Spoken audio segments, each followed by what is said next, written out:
I'm Srini Rao, and this is the Unmistakable Creative Podcast, where I speak with creative entrepreneurs, artists, and other insanely interesting people to hear their stories, learn about their molding moments, tipping points, and spectacular takeoffs.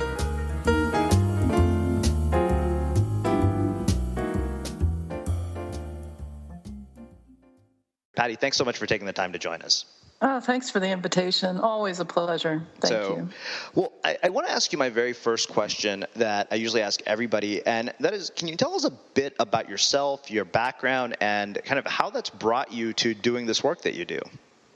Sure. I'm always tempted to begin this to scare the interviewer by saying I was born in a small southern town, as if we're going to go through the whole shebang. But definitely a southern girl. I was doing business work after I finished graduate school. I got my graduate degree in English and art history from the University of Virginia, and always thought I would teach. My mother to this day says, "When are you going to teach college English?"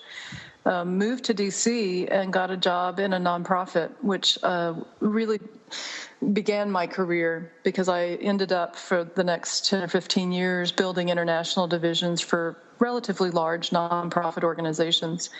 And that was fabulous. It was really a great way for me to see business at work in a nonprofit setting. And I knew at a certain point it was time to go. My oldest daughter, was about 3, and she climbed into bed with me after a very long trip, excuse me, and said, "Mommy, I had a lot of dreams when you were gone." And I said, "Oh, honey, what did you dream about?" She said, "I dreamed that I was a little tiny fish in a big, big ocean, and I couldn't find my mommy." And I was like, wow, I'm saving the world, and yet I'm letting this young, fantastic human being miss me in that really dramatic way. So I quit that job and started writing business books based on my experience doing the work I had been doing. And the first book did really well. It was a Fortune magazine best business book for the year it came out, the year 2000. By all external measures, it was a fantastic success. It was based on interviews with CEOs of very large companies in about 30 countries. And, there was a piece of me, and I think I write about this in Life as a Verb, that felt like I was play acting. I know I'm doing good work in the world, but it just doesn't feel connected to me in any way. And when that book came from the publisher, in my little box of books that I got from the publisher, I remember opening the box really excited on my front porch and then feeling nothing when I saw it. And, that should have been a big moment, and it was in some ways for me, but I wrote another business book because that's what I did. That's what I was rewarded for. That's what I was really good at. And I think it's easy to kind of go through life in that kind of out-of-body experience where you're doing what's expected of you or what you're really good at, but it's not something that you're passionate about. So after that second business book came out, it actually came out in the year that my stepfather was diagnosed with lung cancer. And as I say in Life as a Verb, and it's really the beginning of this new body of work that I'm creating, he was diagnosed and died 37 days later. And that's the reason behind my blog that you mentioned, 37 days. It was such a huge moment for me to wake up on day 38 and ask myself, what would I be doing today if I only had 37 days to live? The primary answer to that was I would not be writing another business book. I needed to be connected, mind, body. I needed to have a much more embodied experience of my work in the world. And so that was really the catalyst for writing in my own voice for the very first time, which is the book that you were mentioning, Life as a Verb. I knew that there was an answer to that question, and it wasn't just what I didn't want to do, which is pushing against. It was what I wanted to create. And I knew that I wanted to create a real sense of who I am as a person for my 2 daughters. I had at that time an 11-year-old and a 3-month-old. As I tell everybody, I give birth every 11 years, whether I need to or not. So these 2 girls, I wanted them to know me as a human being and not just a mom. So I started writing my stories down to leave them behind and really to not create a prescription for them, because I want them to be thinking about their own lives, but I wanted to at least tell them what I had learned. And there's a lot, in the blog and in the books that have come out of it that's not real pretty. It's not the resume me. It's not the power suit business me. It's not the, oh, here's what I did right. It's really, here's what I fear, and here's what I screwed up on, and here's what I wish I hadn't done, and here's what I learned from it, and here's what I feel really, really vulnerable about. So that writing has led to a whole new body of work for me, which is really about intentional living more mindfully, creating the life and the story of our lives that we want to live, really keeping in mind that 37 days. Mm-hmm. Awesome. Well, so there's a lot of stuff here that you've said, and I want to kind of dig back deeper into all of it. This raises a lot of really interesting questions for me. So I want to ask you the first question about this is, you mentioned all these sort of different parts of your background, the English degree, the art history degree, working in nonprofits, and writing business books. And what I'm really kind of curious about is how that has shaped and influenced the work you do now and the work you did in writing business books, and how that sort of shaped and influenced your worldview. It's an interesting thing to think about the path that we take. There's a great image from a physicist, von Helmholtz, who talks about the Royal Road, and the Royal Road is the straight path that you can see when you're at the top of a mountain and you look down to where you started. But it's a fallacy, I think, to think that we can take that Royal Road. And a lot of people ask me advice about the Royal Road. How do you get from A to B? And it's such a windy path, I think, for most of us. Mm-hmm. So the path for me really was beginning, it actually started in high school, when I was an exchange student to Sri Lanka. And seeing a world outside this very small southern town I grew up in sounds naive when I think about it now, but it was so powerful to me to really recognize that this is a place so different from where I grew up, and the people are exactly the same. And that was a huge, huge moment, and really has driven a lot of my social justice activism, which is a huge part of what I'm about. I went from that to college, a small Quaker college, where the idea of social responsibility was foremost, and deep intellectual conversations were a big part of that conversation. And I was actually in Greensboro, and I've written a lot about the Greensboro massacre, in which the KKK in downtown Greensboro in daylight shot people dead. And this was in my lifetime, at a time when I was in an interracial relationship in a southern town where people were being killed on the streets, and that was a huge part also of my journey forward around isms of all kinds. And then when I went to graduate school, I was really entranced with the idea of intellectual curiosity at a time when, I had the opportunity to really follow threads of things that interested me. And I was studying in both the English department and the art history department simultaneously, because I was looking at the image of the painter or the image of the artist in fiction. And it's so esoteric, I think about it now, but I loved the exploration of what it is to talk about a spatial form, a piece of art, in a linear format. So a linear, language is linear in that it unfolds over time, and a painting or a sculpture is something that we see in an instant.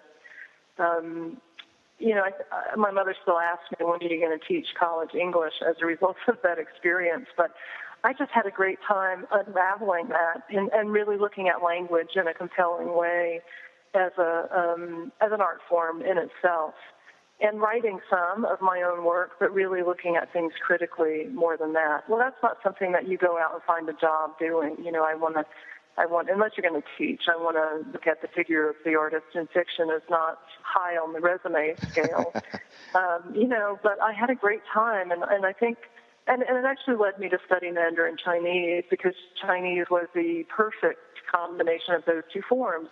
It's a spatial language in a linear form, and I just think back now, even talking to you about it, I can remember how exciting it was to dig into that and to learn Chinese and the characters and to really see the interplay of meaning. That was really interesting to me. I was pretty close to being a philosophy major, and I loved at UVA. There was a T-shirt that the philosophy department had that I got one of them, and it said on the front, philosophy department, University of Virginia, and on the back it said philosophy. I'm in it for the money, and it was just such a beautiful. But that kind of intellectual pursuit was such a core piece of what I did. And then I moved to D.C. I got married and moved to D.C. and couldn't find a job because it's, 1984, 1985. I have this very esoteric degree and no job experience. So I took a job as a receptionist in a nonprofit, but it was one that dealt with international education. And I thought, if I'm going to have an entry-level job at this point in my life, at least it's going to be in a field that I care about. And that really began my international work. And a lot of my work since then in nonprofits was building international divisions for nonprofits and looking at, diversity issues and cultural issues that come with that kind of expansion internationally. And so that really takes me to the point at which I stopped doing some of that work and started writing in my own voice and really investigating the question that I think all of us know but we deny, which is life is short. What am I going to have at the end of this? Am I going to have a tombstone that says, wow, what a great administrator, or am I going to have really fulfilled and found out what my gift is? And brought that out in a significant way. And that's been the journey, for the last 10 years, has been finding that out. Well, and Life as a Verb is a good example of that. Well, I definitely want to talk about that in a bit more detail because I think there's a lot there that, it raises a lot of questions for me and also a lot of comments. I will say one thing that it has been kind of interesting for me to listen to you kind of, break it apart and kind of show us kind of what the journey has been is that it's been anything but a linear path. And I remember sort of saying this to a group of Pepperdine students that straight and narrow paths very rarely lead to interesting destinations. And I only learned that when all of a sudden I was forced to sort of get off a straight and narrow path because I graduated into a recession, which kind of takes me sort of to my next question, because you brought up not being able to necessarily find a job that you wanted and kind of going into something that would at least be something you were interested in. And so what I'm very curious about is, we are living in a world today where there's sort of a lot of career transition going on. There's people coming out of school sort of disillusioned with, the whole idea of working because work as we know it is fundamentally changing. The whole idea of spending your life at one company or having this job waiting for you at graduation is no longer sort of the case. And then, the people who have been working for a long time are looking to get out of the work that they're doing to do work that is actually meaningful to them. So I'm very curious, when you work with people, when you advise people, what kind of suggestions do you have for them on making these career transitions? Because, I think we have a lot of people even in our audience who are still working full-time jobs with sort of the hopes of getting out of them. Well, it's interesting. It's a great question. I teach a lot of writers now as part of the work that I do. And, inevitably when we want to be a writer, we actually don't necessarily want to write. We want to publish. And those are two dramatically different things. And then the second thought that a lot of people have is, well, I need to quit my job in order to write. And I think we set up these false stories. We have these investments in these false stories that don't serve us. Lots of writers, really beautiful writers, in our American past, if not others, have been insurance salesmen, and they write, and they've been, doctors, and they've written. So I think first is to explore what are the stories that I tell myself about what it is to be a dentist. What is it to be a writer? Because, in my work, I talk a lot about these three things that block us. And I think they're the same if somebody's in an established job or if they're in a transition. And the first of those things is false comparisons with other people. Well, how does he do it? He seems to have it all together. He's got a great voice. He's, a great marketer. He fills up all his stuff. Well, how come I can't do that? I'm not that smart, or I'm not that whatever. So these comparisons don't serve us. It's not the kind of comparison that leads us to better and greater things. It's the kind of comparison that just stops us. So my favorite writer is Richard Powers, who is the most extraordinary novelist that I think I've ever read. And I could easily read a book of his and say, well, screw it, I'm never going to write anything else again because I could never achieve this. So false comparisons with other people. I think from my story, the idea that I was doing extremely well in the nonprofit world. I was very young. I was at the top of an organization, a very large organization, because I was smart and I worked really hard and I was passionate about it. It's easy to continue in something because other people tell you you're good at it and not stop to investigate, oh yeah, I might be good at it, but is it really what I want to do? So the first block is those false comparisons with other people. Whether it's I should be doing this because it's lucrative, how I'd be an idiot to stop, or I could never do that, so I'm not going to move forward on it because I'll never be as good a writer. So those comparisons are deadly. And the second one is false expectations of ourselves. And those are stories like, well, my first book needs to be a New York Times bestseller, or it's not worth writing. And, it's laughable, but we do this a lot, and we do it in very insidious ways. There are these expectations that we place on ourselves. I have a physical trainer who I set goals every week with, and one week I had these goals that were pretty reasonable goals, and I didn't achieve any of them. And I had to report with my head down, I didn't achieve any of my goals this week because I had the flu. And he looked at me and he said, Patti, why would it not occur to you to change your goals based on the circumstance you found yourself in? Could you give yourself the grace to say, okay, these are not the right goals for this week. This week I need to go to bed earlier and I need to drink more water, and et cetera, et cetera.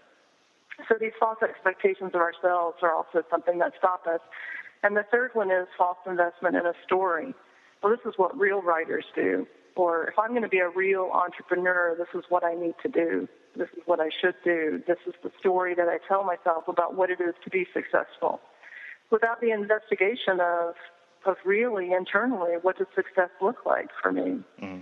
So I find those three blocks to be powerful, whether you're writing, whether you're transitioning in terms of a job, whether you're, parenting. They really play out in terms of our human experience in really significant ways. And in every case, they stop us. Mm-hmm. Yeah, I love this, and it's so funny because it kind of reminds me, I shared this Facebook status update yesterday that for some reason just got passed around like crazy, and it was this whole idea of, we live in this world where it's very easy to get into false comparison because our lives are on display in such a public way. In a way that they've never been before. Like I can look at you and I can see something that you write and say, wow, okay, that's poetic. I could never touch that, which, goes to exactly what you're talking about. But I think that one of the things I even said in this is that, we often are quick to judge the package by the wrapping paper. And you don't realize that, by the way, with the parts of my life that are awesome, you're going to, if we were to trade, you also get the parts that suck. Yeah, but we're not except in private groups or secret groups. We're not putting that out. Mm-hmm. And that drives this comparison. And I know it drives it for me. I've written many, many times, God, I'm so tired of striving. I'm tired of my own striving. I'm tired of the striving of other people. It's just weary making to watch the ways in which we project ourselves into the world. And so, I think that drives a lot of it. We talk a lot about transparency of our lives because of the internet, but we're choosing where the transparency hits. Mm-hmm. You know what I mean? We're not necessarily going on and saying, God, I'm depressed. And if you do that, if you do that, you'll see people peel away because we don't know. I think a big piece of that is we don't know how to handle that kind of honesty. Mm-hmm. It's one thing to handle pictures of kittens, and it's another, when somebody says, I'm feeling suicidal or whatever. We don't have the capacity to really handle that. So I think that's another piece of transparency for us to look at. Well, I guess, the way I summed it up, I said, there's no Facebook photo album for somebody's inner turmoil. Exactly. Yeah. And so we either find other places, I just finished a book project, The Geography of Loss, and it was all about this idea of the shadow self and the ways in which we are or are not allowed to grieve.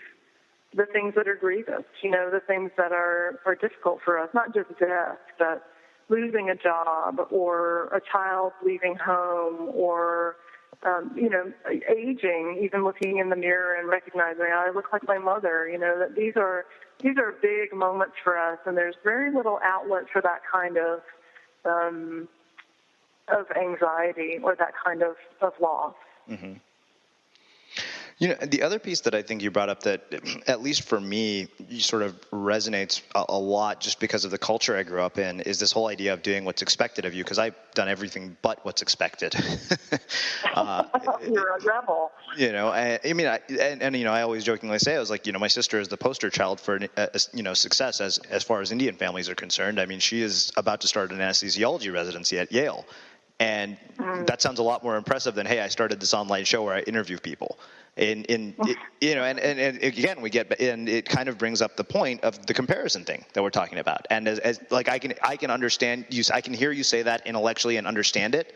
And at the same time, to make it my default sort of state to say, okay, stop with the comparison, easier said than done, I think, sometimes. Oh, I don't think you ever stop it. And I think the idea that you could stop it is the thing that stops you from being able to stop it. Do you know what I mean? I think that the best that we can do is to notice our first thought and to work on the second. So the first thought is, I should have done X, or I should have taken that job, or I should look for a real job, or whatever those shoulds are. And you're going to have those. I mean, I think that to try and train ourselves never to have those, we're putting the focus on the wrong thing. Mm-hmm. What we should focus on is we're going to have those. We're human. That's part of being human. But we can work on that second thought so that we don't just stay in that comparison. We work on the second piece of it, which is I'm doing what I love, and I don't know where this is going. Mm-hmm. Certainly when I started writing 37 Days, I had one single intention, and that was it. I didn't even know really what a blog was. My posts were 2,500 words long because I was looking at it as a writer. This was writerly to me, and I only published once a week. And yet, I think the power of the single intention, which was, I want to leave behind these stories for my daughters. That was it. And I've never in my life really seen so clearly what it is to have a single intention, because usually we have a split intention. Mm-hmm. So a friend of mine is a trained young actor, and he says one of the first things he trains them is that you cannot be on stage and play two intentions at the same time and do either one of them well. So if you're in the play Hamlet, you can either warn Hamlet, if that's your job in the play, or you can try and get the audience to love you, but you can't do both of those things at the same time. So your job is to warn Hamlet. I think a lot, and I see this in myself, and I see it in a lot of other people, we have split intentions, and I mean, we want to say things that other people will read on our blog. That's a split intention. A lot of people, when Life as a Verb came out and it did really well, would write to me and say, how do I write a successful blog, and how do I write a successful book? And my answer was always really disappointing to them, I think, because I would write back and say, what do you long to say? Uh-huh. What do you long to say?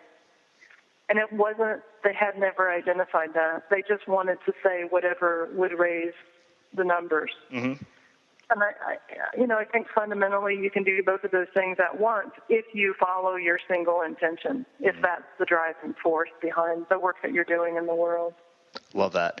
It's funny. I think back to the conversation I had with Danielle about this, and she said, living by the numbers is not a formula for success and not a formula for feeling good. And it's, it's funny because I get that question too. And, I had actually a question from somebody who I had given a talk to at Pepperdine, and she said, I'm starting the blog, but I have no idea what to write. And then I had been sort of using this writing prompt lately, and it's funny because I sometimes feel like I've become a victim of my own advice. I've been using this writing prompt. I said, okay, you know what? And I wonder if on some level, reading your work influenced me, but I thought, you know what? And part of it is because my 35th birthday is coming up. And I thought, okay, what if this was it? This is what I was using every day. I was saying, you know what? If this was the last thing I was ever going to write, what would I say? And amazingly enough, it's making a lot of things that are really striking a chord come out. And I had even mentioned this whole idea of the paradox of popularity is that you want to recreate it and it causes you to water down your work. And of course, to me, I just released this book called The Small Army Strategy, and it's done very well. And I was like, okay, well, the very curse of this book is that it's done well. It's the blessing and the curse. And so you're like, and the funny thing is I even wrote in the book about the fact that if you try to replicate a previous success, you're doomed. Because all you're going to do is create sort of a watered-down sequel, and yet here I am, a victim of my own advice.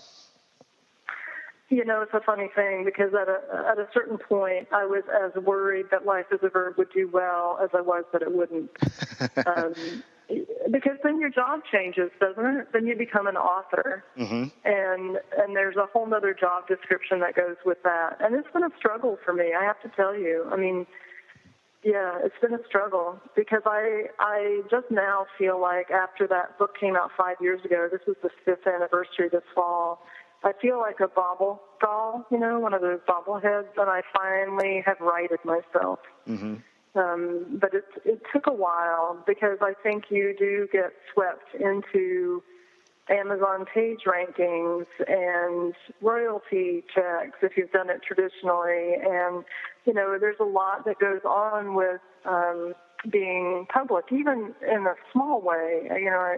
As I am, I think that there's something that takes you off balance. And yet, I think in order to learn and in order to move forward, we have to be off balance. So It's not a bad thing. I talk a lot about the idea that learning, both as a child, but certainly as an adult, is when we walk to an edge, a place of not knowing, a hot spot. And that it's not so important that we do what's expected of us at that point. It's not so important that we jump over it and that we leap into it or fling ourselves in. It's just important that we notice what we do when we get there. So if my first reaction to being off balance is to hide, that's really good information for me. That's free data. If my first reaction is to fling myself into another project, that's great information for me. So the only way that we can learn, I think, when we come to an edge or a place of disequilibrium is if we don't judge, because we can't judge and learn at the same time. So if I'm busy saying to myself, oh, my God, I was an idiot. Why didn't I do X? Or why did I do X? That was the stupidest thing I've ever said. That's a place of judgment, and I can no longer learn. If I judge other people, why did he say that? He's an idiot. That's also a place of judgment. I've thrown myself completely out of learning mode. So to go to a place, Madame Curie, who I love, bless her little radioactive heart, she said that dissymmetry causes phenomenon. And so things happen when we're thrown off balance. That's true, I think. But the bigger part of that for me is we have to notice what we notice about ourselves when we're thrown off balance. That's really the learning point. It's not the event. It's what we do in that moment. And if we go into judgment, we can no longer learn from that. Mm-hmm. So I have one more question around some of the earlier part of our conversation, and then I want to start shifting gears and talking quite a bit about sort of, your new body of work and all of that. One of the things you said is you asked this question of what if I only had 37 days to live? And I think this is something that has come up for me a lot lately, is that, we can listen to you say that and we can intellectually understand it and say, okay, well, yeah, that makes sense. Of course, we should all act accordingly. And strangely, I got myself to book a surf trip that I'd been hesitating on after reading your book and Richie Norton's book, The Power of Starting Something Stupid. I thought, wait a minute, what am I holding off for here? I was like, I've been saving money specifically for this purpose. And I basically made this decision that I would start saying yes to anything that brought joy into my life. And I realized I was like, I'm not going to let money be the sole factor. I mean, obviously, I'm not going to do anything that is going to send me into the poorhouse. But at the same time, I thought, okay, well, this is manageable. I can do this despite not having the ideal circumstances to do it. But what I'm curious about is sort of, despite hearing you say it, despite hearing a lot of people say it, we can understand it intellectually. But how do you live from that place? How do you get yourself to the point where you can say, okay, you know what, now I can live from that place? Well, I think you have to eliminate the false dichotomy between my life and the end of my life. That's one piece. I think that I got an interesting thing on Facebook from a woman who was so angry at me, and she wrote a very long thing. I included it in one of my books. I can't remember which one, but it was basically this. This is all fine and good, she wrote. I would love to live my life as if I only had 37 days left, but the fact is I probably have more than 37 days. Mm-hmm. So the bills have to be paid, and I have to go to my job, and I have to do X. And she went through a long litany of things. And so while it would be fantastic, she ended her note, to think of my life as a masterpiece, the fact is that I have to still do the drudgery of everyday life. And I wrote back and I said, what if the drudgery of everyday life is your masterpiece? How would you think differently about your life?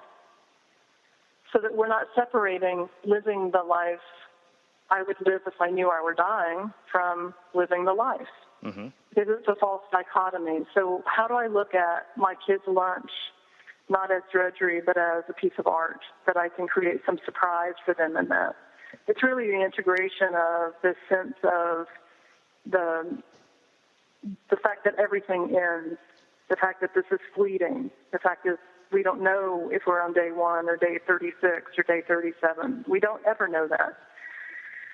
So how do you infuse your whole life, not with a sense of fear about that, but with a great sense of urgency about that, so that if I'm in a moment, I can, my favorite thing at this point, I just did a speech in California, and I got the whole audience, a couple thousand people to do this with me, and it was so beautiful, and it's so easy to do, and it's simply to breathe in and think to yourself, hello moment, and then breathe out as you think to yourself, I am here. Hello moment, I am here. And so that very, very simple act of grounding yourself in that moment is living intentionally. It is keeping those 37 days in mind. It doesn't have to be a big Chicago musical kind of event. It has to be daily recognition and really a look at the quality of your engagement with the world. You know, how am I engaging with this small human in my house? How am I engaging with the person who gives me my coffee at Starbucks? You know, how would I describe the quality of my engagement with the world around me? I think that's the bigger question. So it's not stopping everything. I knew, when I asked that question, there were a couple of answers. One, as I said, I wanted my girls to know me as a full human being. Mm-hmm. And two, I wanted, when I got to my last 37 days, whenever that is, I wanted to be able to say to myself, this is the life I wanted to live. I didn't want to get there and say, okay, now I'm going to see the world, and now I'm going to go surfing, and now I'm going to go do X. I really wanted to be content that I had done what I wanted and needed to do. And you know what? Sometimes that includes things I don't want to do. Sometimes it includes a job. And that's okay. That's a piece of it. Mm-hmm. It's not a separation from that recognition of living your life as fully as you can within the constraints that you find yourself in, within the context that you find yourself in. I love that. It's so poetic, and it's funny because I think about kind of, what you're saying about being in the moment. Obviously, as a surfer, that's a big part of my life, and that's part of what got me so addicted to it. And, I've always talked about this in the show. I said, part of what makes it so compelling to spend that much time in the water is you really are forced to live in the moment, because if you don't, you're either submerged or, taking waves on the head. And I kind of realized one of the things that I really always take away from my surf experiences is that I think one of our natural tendencies is that we dwell on the past and we worry about the future. And then you realize, wow, wait a minute, all these things that are so painful and may really make us miserable only exist in time and only exist in the future and the past. And in true presence, I have found that it is really difficult to be miserable. Yeah, exactly. Yeah, I think that's, there are three things that I came to in this new project that I think were, for me, really powerful. And the first, and this is what's grounding me now. The first is to embrace what is, not what was, what will be, but what is right now. Susan Piver is a friend of mine, and she wrote in The Wisdom of a Broken Heart about having a heartbreak and sitting on the curb, having taken the garbage out, sobbing and sobbing and sobbing, and then realizing, wait a minute, nothing is hurting me at this moment. this moment is not hurting me. And to embrace what is, what has happened, is to be able to sit in that moment and to recognize this is the moment that I have right now. And the second one is to honor what was. I think a lot of times if we have a loss of a job or a relationship or a friend, anything, a death of somebody, we push that away. And to really allow ourselves to honor what was, to recognize the gifts that came from it, to recognize what we loved about it, is really important. I think that's an important part of healing. And then the last one is to love what will be. And the unspoken part of that is you won't know what that is. Mm-hmm. We can't know. It's not that royal road, that linear straight path that you were talking about earlier. It never is. And I think those three pieces for me have been sustaining in times of great turmoil or in times of great uncertainty, which is, I think, where a lot of us exist. Mm-hmm. So I don't know about you, but vacuuming is not one of those things that I ever look forward to doing. But as you know, your environment has a huge impact on your creativity. So I still like it to be clean wherever I'm living and working. But now it doesn't have to be something that you deal with. If you're like me and you grew up in the 80s, you probably fantasized about the day when cleaning your house would be like it was for the Jetsons, meaning you don't have to lift a finger. Well, the good news is that we're already kind of living in that future. And the easiest way to make sure your floors are clean every day is with the iRobot Roomba Robot Vacuum. It cleans up after itself. The Clean Base automatic dirt disposal takes convenience to a new level, automatically empties its own bin into an allergen lock bag that holds 60 days of debris and traps 99% of pollen, mold, and dust mites, so you can forget about vacuuming for months at a time. Let the Roomba clean for you instead. It learns your home, finds dirt, and empties itself on its own. It's got powerful cleaning performance made effortless. Remember, if it's not from iRobot, it's not a Roomba. To learn more, go to irobot.com/unmistakable. Well, all of us. So let's do this. Let's shift gears a little bit and let's start talking about sort of your creative process and sort of, the transition you made from writing business books to sort of this next body of work. I mean, you brought up two things that really kind of struck a chord with me, and I'd love to hear you sort of expand on them, was this idea of intention, writing in your own voice and creating this new body of work. So, one thing I'm very curious about is sort of making that transition from one genre to another.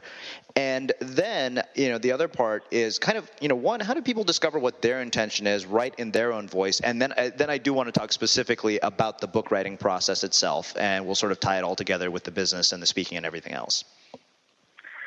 So this idea of intention, I think, is really a powerful one. I think for me, as I said earlier, the power of a single intention was important, and I have pushed back against the imposition of other intentions in my life, to be an author, to be to be visible, to be all the things that come along with that, to market, all those things.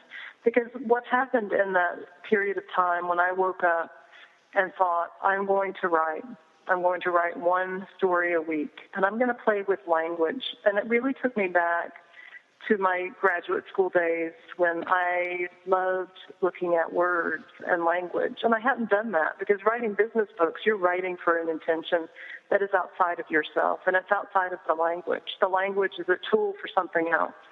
And I really was looking at the language in and of itself, and that was so beautiful to me. I mean, I honestly have never been happier than I was in that beginning 2 years of writing 37 days, because I was so engrossed in the language. And so the intention for that was really clear, because I felt a great sense of urgency about it. I mean, what do you feel, what is urgent in your life? It's like you said, when you think about if this were the last thing I was going to write, there's an urgency behind that. There's a passion behind that. There's a legacy leaving, behind that. And there's probably for you, and I know for me, there's an embodiment of that. I had been living my whole life from the neck up. I was this body carrying around this big head, and I really wanted to feel things at a different space, in a different way. And to describe these very simple, you've read Life as a Verb. There's some very simple stories in there.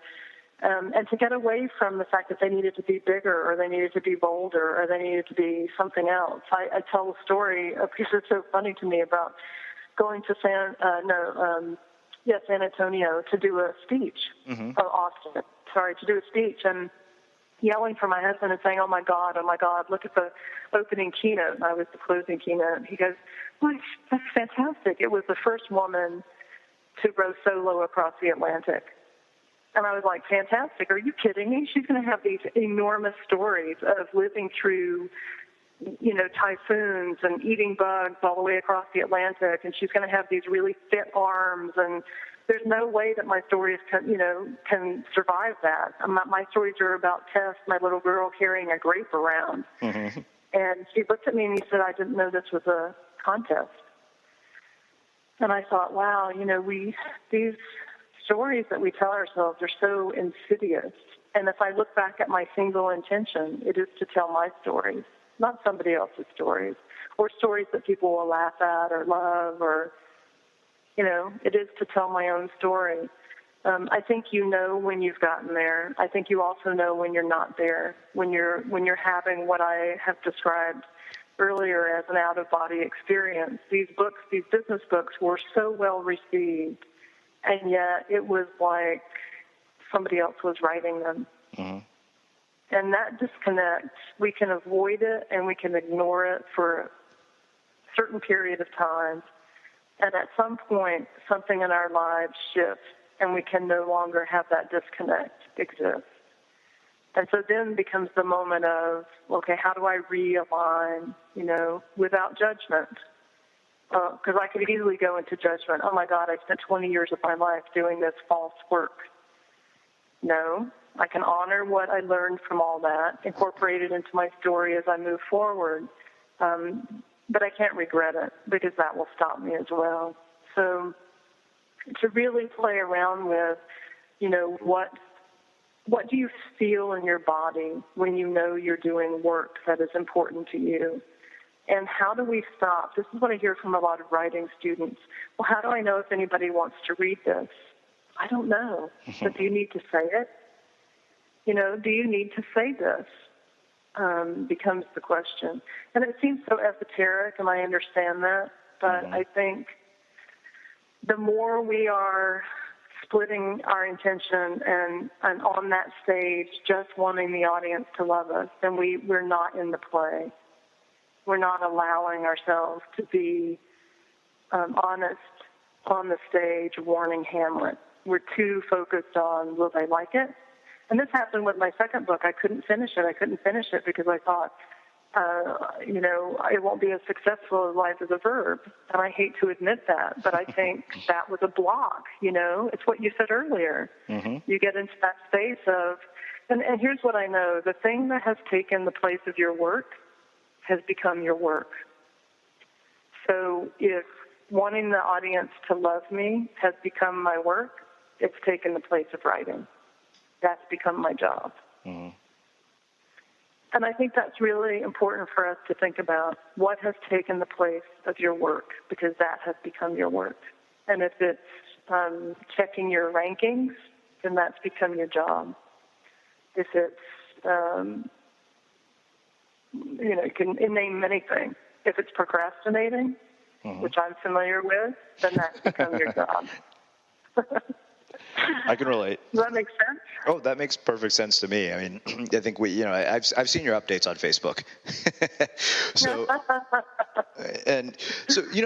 I want to ask you a question around this whole idea of playing with language that you brought up, because one thing that really struck me was your sort of way of assembling words and using metaphors. And the one that always stood out in my mind that I could not get out of my mind, and I remember when I first contacted you, I said, this is probably my favorite line from the book, and I can't stop thinking about it, was when you described your younger daughter as, being around her is like getting a PhD in exuberance. And, when I looked at how you constructed sentences, that was what immediately drew me to your work. I was like, wow, in fact, often if I am stuck for writing prompts, I've highlighted so much of your book that I'll just put it up on the screen in my writing software and say, okay, you know what, I'm just going to riff on this. And what I am curious about, it's funny because I think, to some degree you've answered with intention, which you're right, does sound somewhat esoteric, but how do you cultivate that? Because I think there are writers who have it, and I think there are plenty who get caught in the echo chamber. So, what's the key to that? Is it just, practice and time? Because as we were talking about, I have found that somebody commented the other day, like, wow, your insights seem to be just spot on one after another these days. And it made me think back to something that Jonathan Field said to me when I interviewed him. He said, there's sort of two types of thinking, or insight-based thinking.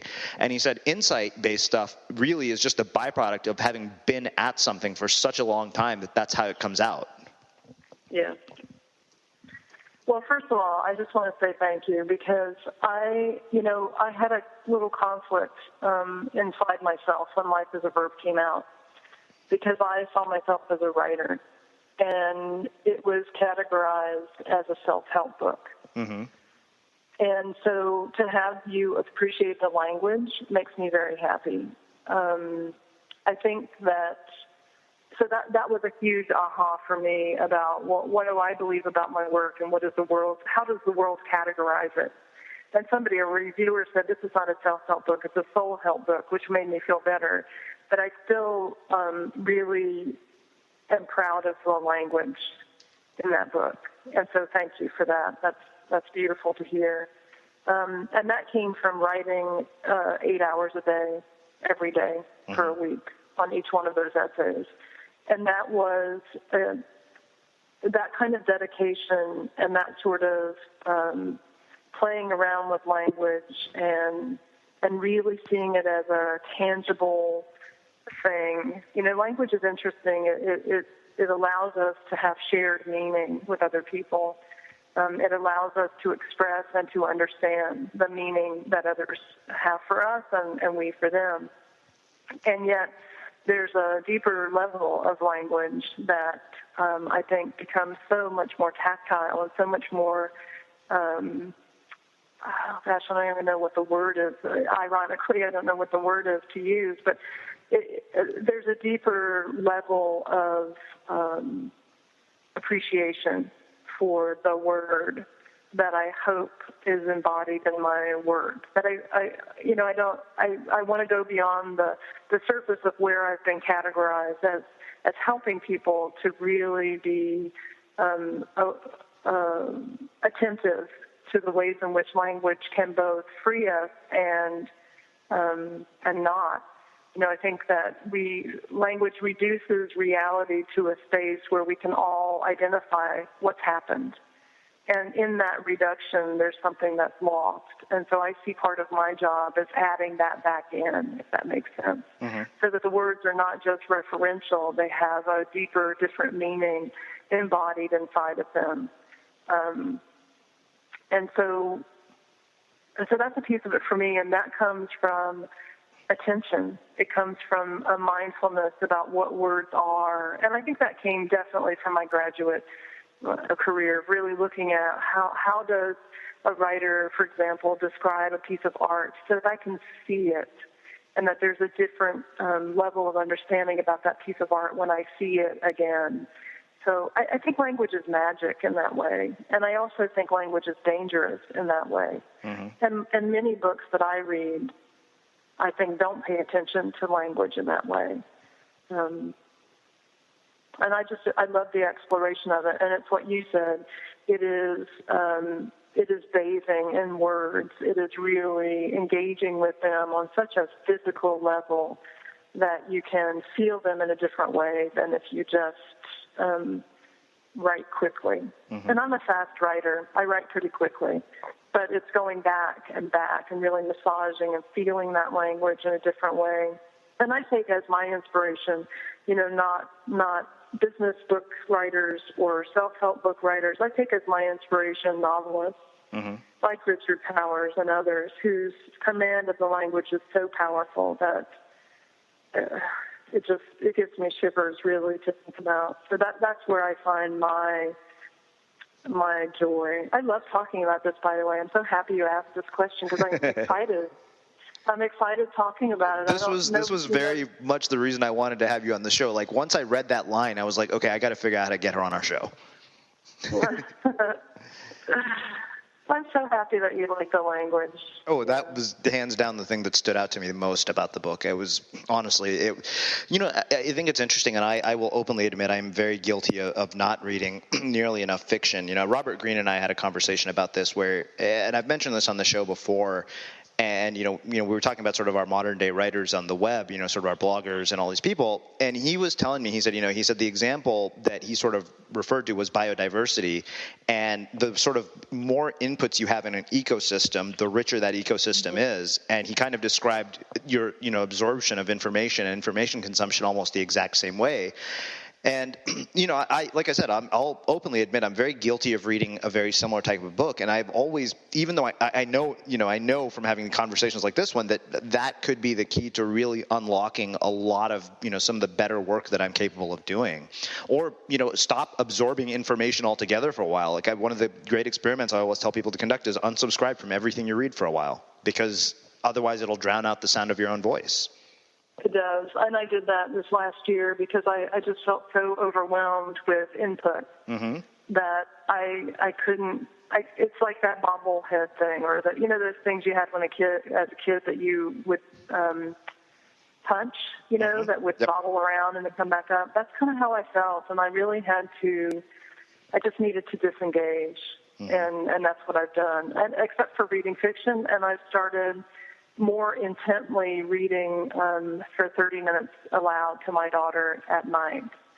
And that, too, gives me a real sense of language. And if you're a writer, I think the thing you must do is read your stuff out loud, because you will get a different feel for how the words fit together and whether there's a satisfaction in how they fit together that way.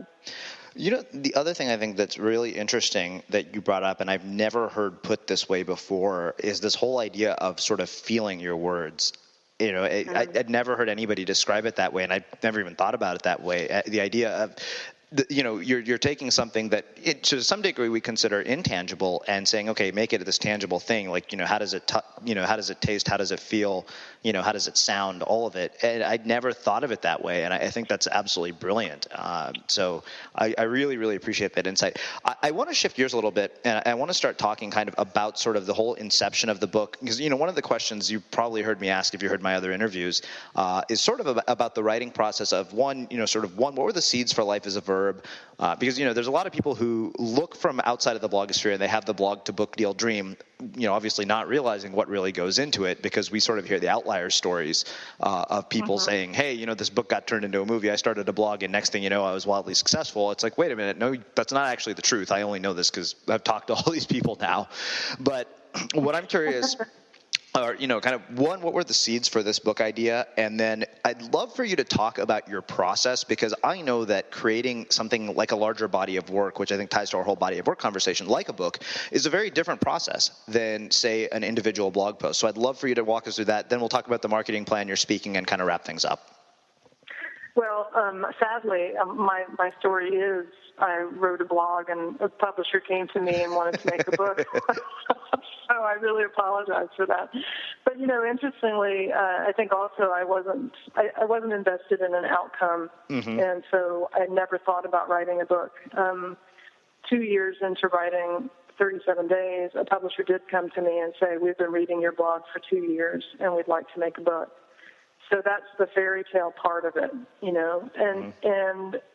and I remember vividly, I'm big on organizing principles. What is the organizing principle of this body of work? What is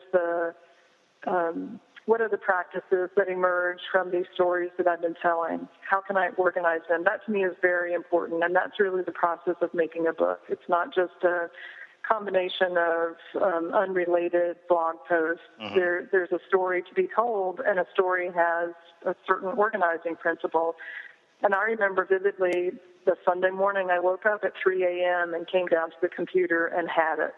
I knew what those 6 practices were that had emerged from the story. So from that perspective, that was the process for me, was to really understand what is all that's telling me, what are the things. And as a facilitator and a speaker and a teacher, I do that all the time. I take disparate pieces of information from a class of people, for example, and I create something out of it. You know, I create understanding and meaning from it. So that's really the process for me was, you have all these stories or you have these ideas, but where's that thread? Mm-hmm. You know, what is that thread and how do you start pulling it? And one of the things I was going to mention earlier is that the way that I make meaning of the world is through story.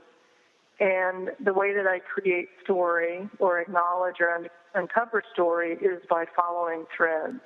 And a lot of times if I'm writing a story, I start with one intention and I get into it. And if I write and keep writing and paying attention to language, the outcome could be completely different because I haven't so set my intention so strongly that I can't follow threads, if that makes sense. Mm-hmm. So the book process itself, you know, I imagine that is the fairy tale version, is to have somebody come to you and say, sure, I want to make a book, mm-hmm. you know. Within that, there's lots of learning about what it is to work with a publisher and what it is to hold your ground in terms of your work in the world, mm-hmm. and to be able to say no, you know, no, we're not going in that direction, even if a publisher says you are. So I think those were huge lessons for me that I needed to really understand what it was to so identify with and so be connected to a piece of work that I would risk it not being published in order to maintain the integrity of what I believed it could be. Mm-hmm. And those were huge lessons for me in that process. Well, I love that last bit that you said, you know, the idea of risk not being published in order to maintain the integrity of the work. And, you know, I think about our friend A.J. Leon, who had, you know, this amazing manifesto called The Life and Times of a Remarkable Misfit, which I mentioned on the show, and we just had him here as a guest. He actually returned his royalty check because he said, yeah. or he returned his advance, and he said, you know what? He's like, my book, the way you guys want me to write it, is going to be a piece of crap, so I don't want to do it. Which I thought that was very admirable, and I don't think that's the easiest thing to do, but I really, really appreciate you mentioning that. One other question around this, you know, and I think the other thing that you brought up is this whole idea of an organizing principle, and you know, Chris Gilbo, when I asked him about it, he said yes. He's like, you know, we call that an arc and narrative, and it's definitely, you know, and I think that I was under the delusion that you keep forcing it, and you'll come up with it. And I realized, you know what, that's not going to work. If I try to force it, I have to let it sort of happen naturally, and I'll keep doing what I'm doing. And I noticed, you know, suddenly I'm able to start creating things that I hadn't thought about before, like bigger bodies of work. And, you know, there are things that I wished I could have done 3 years ago, and I realized it wasn't the right time 3 years ago to do them. Mm-hmm. Right. So, well, I wish I were, 25 and had figured this out. Me too. But, you know, one of the things that I would say to you is that Robert Olin Butler is a writer who says that a story is a yearning meeting a series of obstacles. Mm-hmm. So if you think about your life is a story. You're creating it every day, and it's the story of your yearning or your intention, the thing that you desire, meeting a series of obstacles. And in our culture, we don't like obstacles. We want to burn them. We want to, whack-a-mole them. We want to get rid of them. But it's actually the obstacles that make the story move forward. So if we can engage in a different relationship with those obstacles, whether they're loss, whether they're bad business deals, whether they're, transition to a new job, whatever they are, those are the things that make up that plot of our lives. And so it's like Little Red Riding Hood needs the wolf to be a compelling story, but we want to avoid the wolf. The wolf is the thing that makes us move forward. So how do we embrace it? How do we walk with it? How do we move toward it? And to really acknowledge that those are the things that move our life forward. In my case, with my book, it was the title. You know, my publisher said to me, we've had our final titling committee meeting, and the title of your book is Make Every Day Count. And I said, no, it's really not. That's not it. And it was that was an obstacle that really moved my story forward in terms of my capacity to say no, that won't be happening. No, like the example you gave, here's your money back. I will not publish a book under that name. Uh-huh. And I could see that as an obstacle to fret about or to get upset about, or I could see it as something that really changed my engagement in the creative process in a significant way, and that's what it did. Mm-hmm. So one other question around the book, and then we'll start wrapping things up. Can you tell us a little bit about the marketing plan for the book? Because I know that, one of the big things that everybody always talks to me about is the fact that, a publisher comes to you because you have the platform and they expect you to market the book. So, what went into getting the word out? I didn't really have a plan. I did what I thought made sense. And what made sense was I had all these readers who were excited about a book coming out, and I shared information with them. And I did a blog tour the first month that it was out. So people got books, they reviewed them, they interviewed me, they wrote about it on their blogs for 30 days. Mm-hmm. And I expected, as many authors do, I think, I expected that the publisher would have a marketing plan. And that really wasn't the case. It's a different business model for publishers than the rest of the world believes. And so there was no book tour, there was no anything. What happened was the readers of my blog, who were very, it was just an amazing community. They invited me and put me up and arranged for readings, and I went to 43 cities mm-hmm. as a grassroots effort. Which was kind of at the time unheard of. How do you get all these people to rally around and do that with a very small, relatively small readership? So it was really the loyalty and the engagement of the people who'd been reading my work for a number of years that got the word out at all about Life as a Verb. Very grassroots.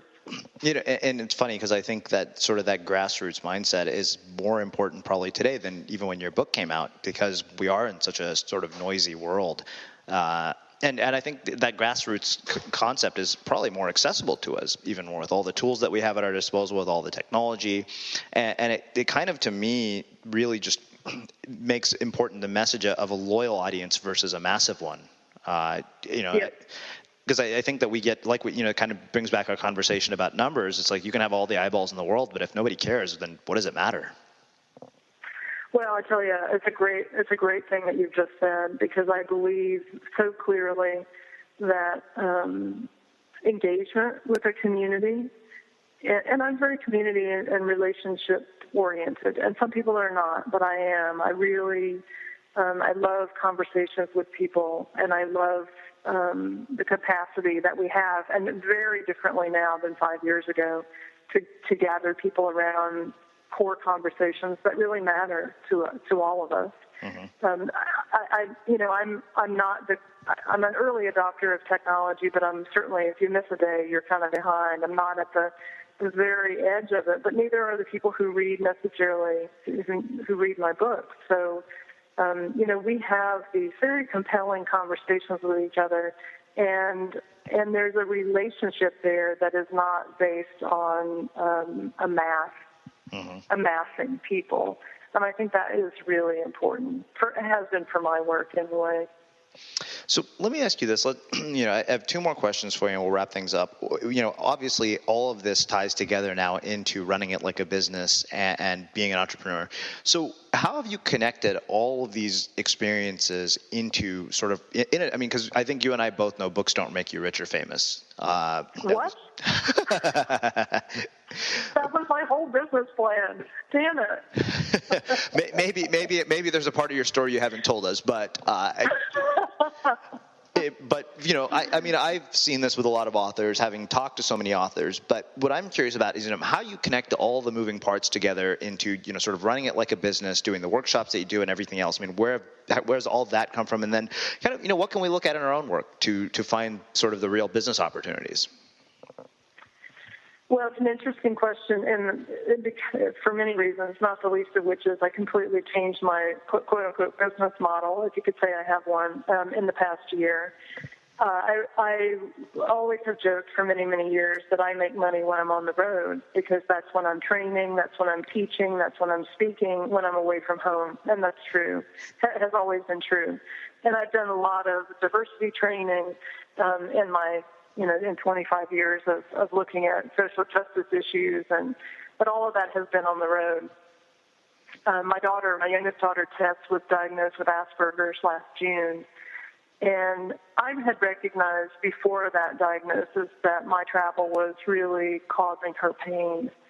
And so I, at the end of 2011, said, enough is enough. That's going to stop. I'm still going to travel, and not nearly as much. I mean, I was traveling every week. And so into the beginning of 2012, I laugh about it now. That's kind of how I do everything I do. I said to myself one night, I'll teach an online writing class. And I put it up the next day, and it filled up. And I've had a blast teaching. It's called Verb a blast teaching writers how to create sustainable writing practices for themselves. It was an amazing success. I had a hell of a good time doing it. I learned a lot. I figured out, that the things that I thought were so important about building community and teaching face-to-face were doable in an online format, and that was a huge aha for me. So my business now, I still speak, but not nearly as much. I'm very clear about how many times I'll speak every year and travel, and most of my work is online. So it's, one of the things that I would suggest is to really begin to understand, maybe take classes online to realize, how do you build the kind of thing that you want online. I knew I didn't want a talking heads class. I knew I didn't want a passive experience for the people who were in it. There were many, many things that were important to me in my face-to-face training that had to be present, and I was able to create them. So that's been a big, big change for me, just a sea change for the way that I've done business. In terms of helping other people decide, I think the technology is one piece to really get clear about what is possible, because a lot is possible online. But to really be clear about what it is that you offer. I talk a lot to my writing students about making a strong offer. And a strong offer to me is like in improv, you make a bold, strong offer to the world, and your job is to make the offer. Your job is not to spin stories to yourself about whether people are buying it or not. Your job is to make the offer, and you'll learn from whatever the reaction is, and then you can make another strong offer. I don't know if that's helpful or not. Yeah, no, it is. I think the thing that kind of stood out to me really was the whole idea of, one of the things is you said you wanted certain things in what you're creating as an experience. And I think that that's really important. I don't think we think enough about that. We think sort of about the logistics, the marketing, but we don't think about, am I going to create an experience that I'm going to enjoy delivering? And I wish more people thought about that. I can tell you that there have been times when we've created things and we realize, wait a minute, we've just set ourselves up for doing something we're not going to have any fun doing. Well, I think that's important. And I think the other part for me is my job as a teacher is not to be loved. My job as a teacher is to take you to an edge and to create a safe space for you to be at that edge, but it's not necessarily to be loved. So if you come to my class, I have to be really clear about the fact that for myself and also for people who come, I'm not going to hold your hand. I'm going to imagine that you're an adult and you can make decisions about how you engage. And how you engage in the class might give you an indication of how you engage in life. And I think that's really important for people to recognize. It's so easy to buy online classes and never do them. And I think as teachers, we need to expect more from the people who engage. There needs to be a different transaction than just money changing hands.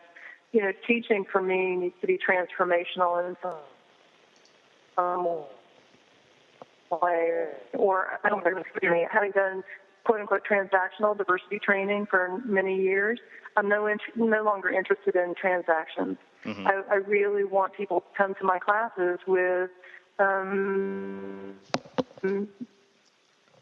expectation of themselves, not just of me as the teacher. Awesome. Well, Patti, one final question for you, and this is something that I have been closing all of our interviews with.